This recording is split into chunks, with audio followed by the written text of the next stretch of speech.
About 3 years ago, I used to weigh 128 pounds. 128 pounds. I was skinny. My arms were like pool noodles. I have a condition called rib flare where my ribs stick out. So my ribs literally went out further than my chest.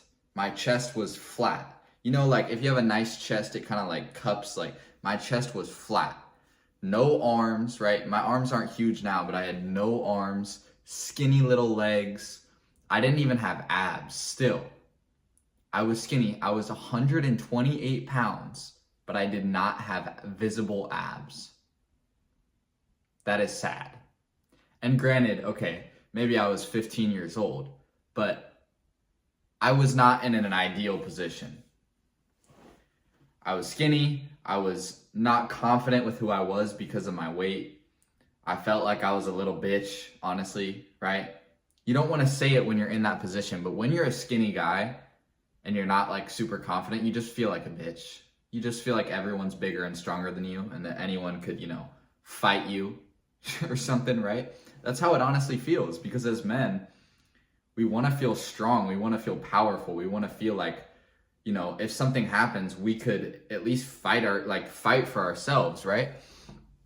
And so today I'm going to be explaining to you guys what I did to gain 30 pounds in a couple years and how you guys could do that in realistically a year. Generally, people can gain at the most like 2 pounds of pure muscle per month. And that's like a lot. That's like, a good amount of muscle. Most people will only grow like a pound or half a pound of muscle per month because they're not training optimally, right? But if you train optimally, if you're a beginner, you can gain 2 pounds per month, and that would be, basically 25 pounds of muscle in a year. And if you don't know what 25 pounds of muscle looks like, it is a huge difference. It is a huge difference. If I can find a picture, I'll put one up on the screen of a person gaining 25 pounds of muscle. Like if you've ever gone to like the grocery store and bought like a pound of lean ground beef, like that has some fat in it, obviously, but it's like a big like square, 1 pound. Imagine 25 pounds of muscle. You'll look completely different. I probably haven't put on 25 pounds of purely muscle. It's probably been a little bit of fat in there too, but I've put on a lot of muscle. And I'm gonna explain to you guys how you can do it in a much faster time frame than I did it, because I wasted so much time with bad diets, with inconsistency, horrible training, not sleeping enough, the ZA, right? All these kind of things just completely ruined my progress. So let's get into it. The first and most important thing you need to put on a lot of muscle is to train correctly.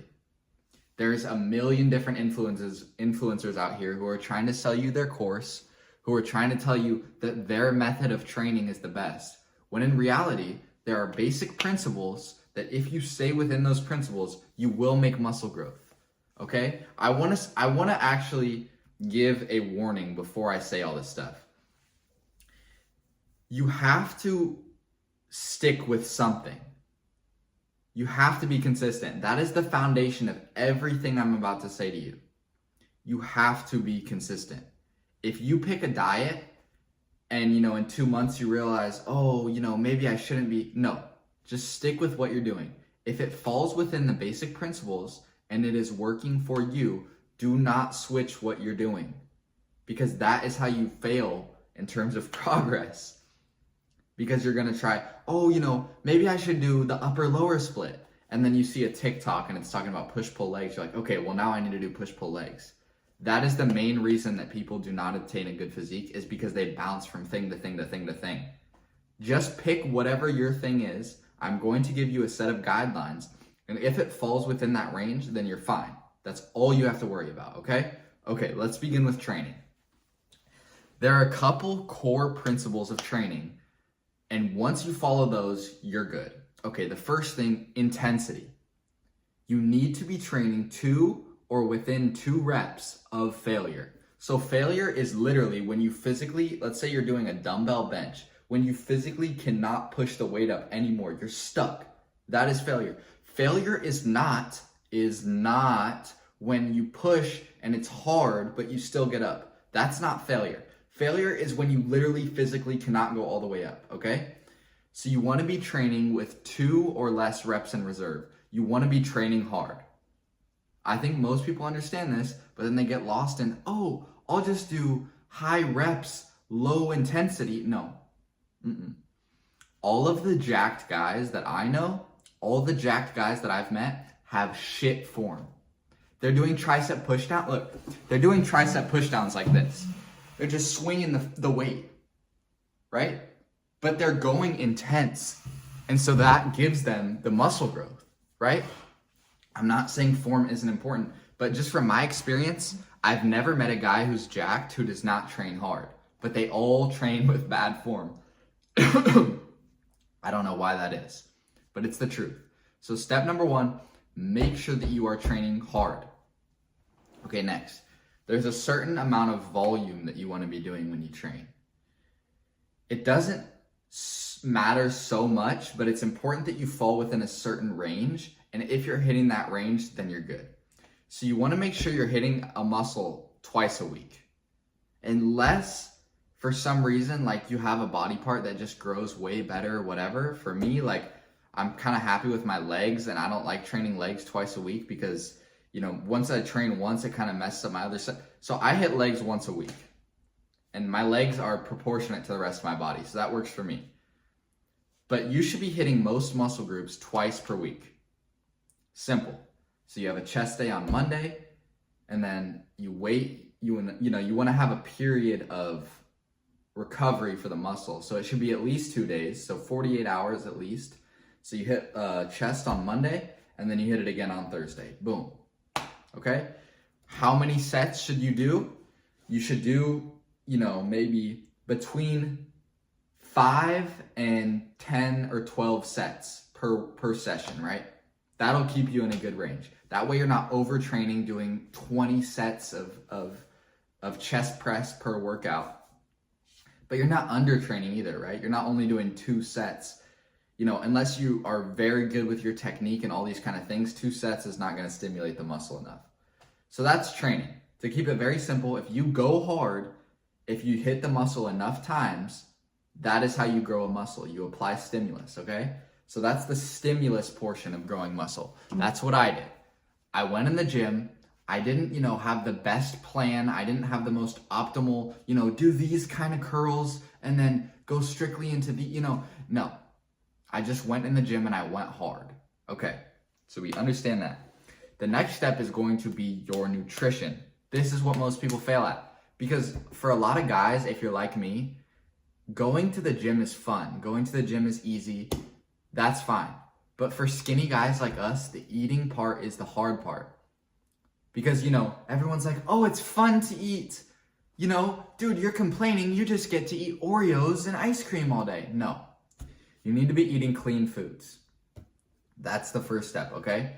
I will give one caveat to that.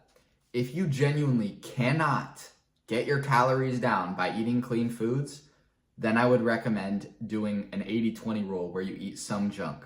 For me, I can get my calories down, but only if I have a shit ton of milk every day.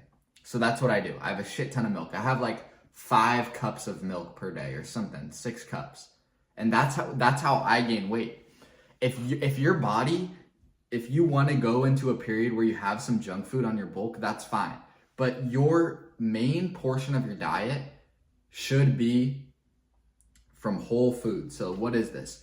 Ground beef, pasta, rice, potatoes. What else do I eat? Eggs, sourdough bread, yogurt, blueberries, cheese. These are all the things I eat, right? I stay away from rice and potatoes, even though those are like the best carb sources besides fruit.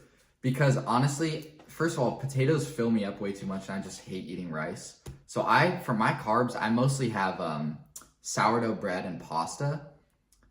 And that's not the most clean, but it's not like I'm eating, McDonald's for carbs, right? It's still a clean source. Sourdough bread is a very clean source. So yeah, some things to keep in mind. The high calorie things are fats, right? Fats have the most calories. So things like peanut butter, olive oil, high fat ground beef, I would recommend switching from, if you're having like 93.7 ground beef, switch to 85.15 or even 80.20. And that's going to up your fat intake a lot, but it's also going to up the calories a lot. Okay, so you're eating mostly clean. Whatever that means for you, you're eating mostly clean. You want to make sure you're also getting your protein in. Protein is the building block of muscle. It's an amino acid, and it is what makes the muscle able to repair. So you want to be getting in around 1 gram per pound of body weight. So I weigh 165 pounds, so I aim for roughly 165 grams of protein. If I hit 150 only one day and I still hit my calories, that's a W for me. If I hit 200 one day, that's also a W for me. But once I drop below like 140, 130, that's where I kind of am like, okay, maybe I should have a protein shake. So it doesn't need to be I need to hit exactly 165, but you need to be somewhere within that range, right? Don't be weighing 100 and, you're a skinny guy watching this. So let's say you only weigh like 120 pounds. You still don't want to be eating only, 60 grams of protein, right? You want to be higher than that.